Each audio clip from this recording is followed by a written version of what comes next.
मध्य प्रदेश में मनता मातम, अमेरिका में रोते मोदी, दिल्ली से दौड़ते राजनाथ, दुश्मनों ने बनाया था बड़ा प्लान। ट्रेन में बैठे थे 100 से ज्यादा जवान, आर्मी के लिए बुक थी पूरी ट्रेन। फिर किसने रची स्पेशल ट्रेन को उड़ाने की साजिश? इधर कानपुर में रखा भटकाने के लिए सिलेंडर, उधर बुरहानपुर में ट्रैक पर फटा डेटोनेटर, पूरा ट्रैक हुआ धुआं धुआं। हिंदुस्तान के इतिहास में पहली बार कुछ ऐसा घटित हुआ जिसने अमेरिका में भाषण दे रहे मोदी को रुलाकर रख दिया। रेल मंत्री अश्विनी वैष्णव ये समझ नहीं पा रहे हैं कि बोले तो क्या बोले। रक्षा मंत्री राजनाथ सिंह आर्मी चीफ से रिपोर्ट मांग रहे हैं। गृह मंत्री अमित शाह देश की आंतरिक सुरक्षा पर अधिकारियों को तलब करने वाले हैं। जम्मू कश्मीर से कर्नाटक जा रही स्पेशल ट्रेन जैसे ही नेपा नगर में पहुंची, लोको पायलट को कुछ अजीब सा सामान ट्रैक पर दिखा। उसने आनन फानन में ब्रेक लगाया, कुछ डेटोनेटर फटे, जबकि कुछ वहीं पड़े मिले। जिसके बाद पहला सवाल यही उठा कि क्या पुलवामा पार्ट 2 जैसी साजिश रची जा रही थी? जिस ट्रेन में सेना के जवान सवार थे, उसमें और क्या क्या हो सकता है? आप खुद अंदाजा लगा सकते हैं। मामला सेना से जुड़ा है, इसलिए गोपनीयता बरती जा रही है। लेकिन हम आपको बताते हैं कि जांच के बाद कितनी बड़ी कहानी खुली है। पता चला कि 100 मीटर की दूरी पर 10 डेटोनेटर रखे थे ताकि ट्रेन की एक भी बोगी बच ना सके।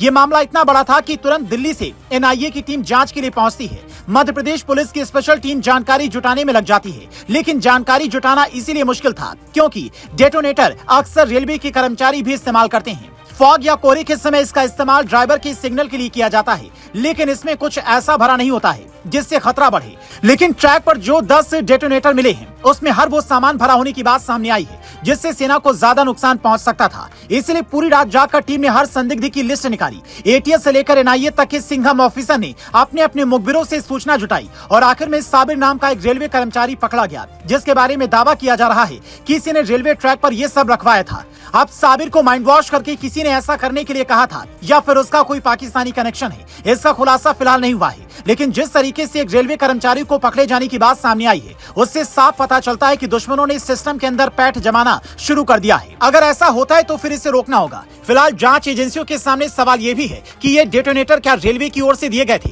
अगर हाँ, तो किसकी साइन पर दिए गए? क्या साबिर के अलावा कोई और इसमें शामिल था? क्या देश के अलग अलग शहरों में कहीं ट्रैक पर सिलेंडर तो कहीं मिठाई का डिब्बा रखे जाने की तस्वीरें दिखी हैं, उसमें साबिर का कोई कनेक्शन है? ये तस्वीर साफ इशारा कर रही है कि बड़ी साजिश रची जा रही है, जिसका जवाब अब उन्हीं की भाषा में देना होगा। करीब 2 महीने में देश के अलग अलग हिस्सों में ट्रेन पलटने की 23 साजिशें रची गईं। 17 अगस्त को कानपुर में साबरमती एक्सप्रेस के डिब्बे पटरी से उतरे, कई सवाल उठे। 8 सितंबर को प्रयागराज से भिवानी जा रही ट्रेन पलटाने की साजिश हुई, ट्रैक पर सिलेंडर मिला। 22 सितंबर को दोबारा से कानपुर में यही प्लानिंग दोहराई गई, वहां सिलेंडर मिला। कई जगहों पर लोहे के बड़े सामान रखकर भी यात्रियों को नुकसान पहुंचाने की साजिश हो रही है। लेकिन जब हर साजिश नाकाम हो गई तो दुश्मनों ने सेना को ही सीधा निशाना बनाना शुरू कर दिया। पर गनीमत रही कि लोको पायलट ने सबको बाल बाल बचा लिया। ऐसे लोको पायलट को एक सैल्यूट तो बनता है।